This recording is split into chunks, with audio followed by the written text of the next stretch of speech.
welcome. I hope you're having a beautiful day. I'm personally so grateful for this weather right now because we just had a huge heat wave. It was hot for like an entire week. It was like close to 40 degrees Celsius and I couldn't even leave. I couldn't even go outside or walk my dog because it was that hot. So today I really want to talk about the 4 pieces of advice that I have for beginning artists, or really just any artist. You don't have to be a beginner to accept my advice.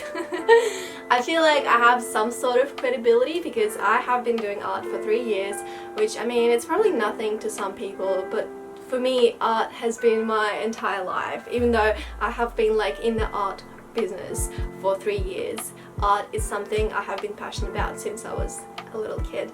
You might have already heard or seen these pieces of advice because I have been asked this question on my social media a while ago, maybe like 6 months ago, and I answered it like in an Instagram story, just like text. But I decided that I really want to expand on those 4 things because I keep getting the same questions asked and I feel like it's hard to fit everything you want to say in just like an Instagram story. So here we go. The first piece of advice is there's no such thing as bad art or good art.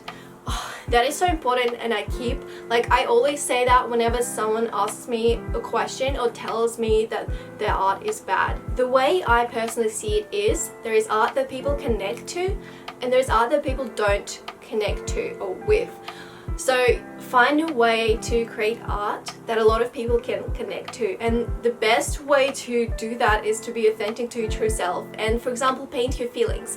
Like a good example is abstract art. One person can look at this like abstract scribble and think like, what is that? I really hate that. But another person who felt the same thing as the artist felt when they were creating the artwork would look at that abstract piece of art and really connect with it and really love it. There's no bad art and good art. It all depends on how people connect with it, and also it all depends on individual perception. It's so subjective. I feel like there's no such thing as good and bad in anything because it's all subjective. So yes, that's my first piece of advice. Realize that there is no such thing as good art or bad art. There's art that people can connect with and art that people cannot connect with.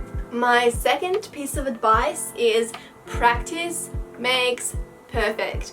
And of course there is no such thing as perfect because perfect doesn't exist, but what I mean by that is practice develops your skills to paint exactly what you envision, or not just paint but like create.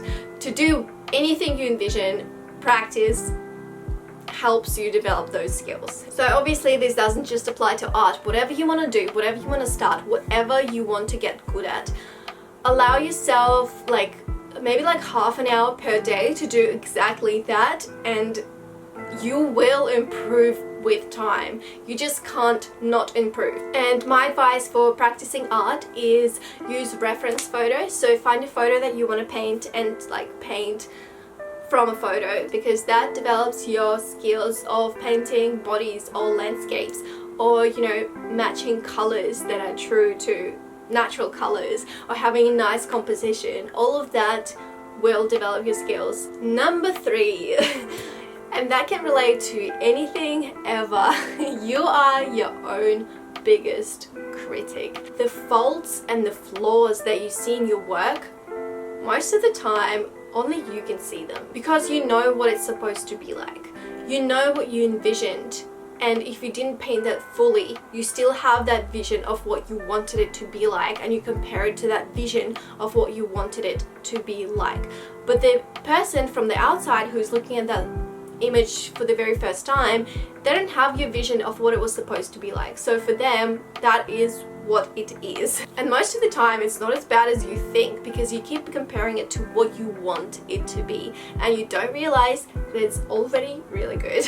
Of course, that doesn't mean that you just should leave it as it is and like don't try to make it exactly what you envision. Of course you should try, but what I mean is don't judge yourself so hard. And my advice number 4 is quality of paper and paintbrushes or any tools. It doesn't matter as much as your personal vision does.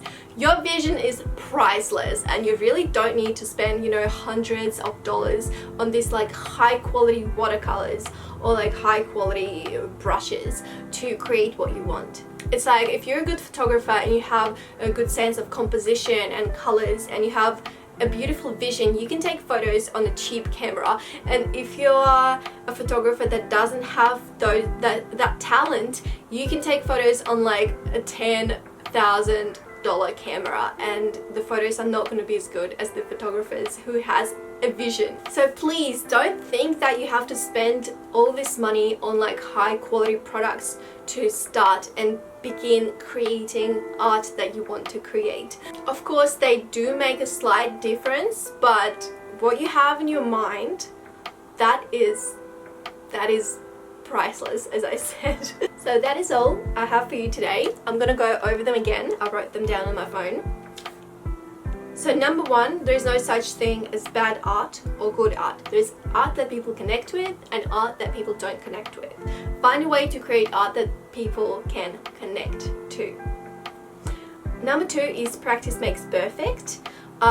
Practice develops your skills to create exactly what you want. Number three is you're your biggest critic. You are the person who judges yourself and your work the most. People around you don't see what you see. And number four is quality of your tools and paper and paintbrushes doesn't matter anywhere as much as your passion and drive and vision does. So I hope this helped along your journey, and I hope this motivated you to create something and just go and do what you want and go create what you want. Because in the end, if you stay true to yourself and authentic to yourself and create what makes you happy, others will see it and it will make them happy too. That is my logic anyway. So go and achieve your dreams, and remember that the universe is always on your side.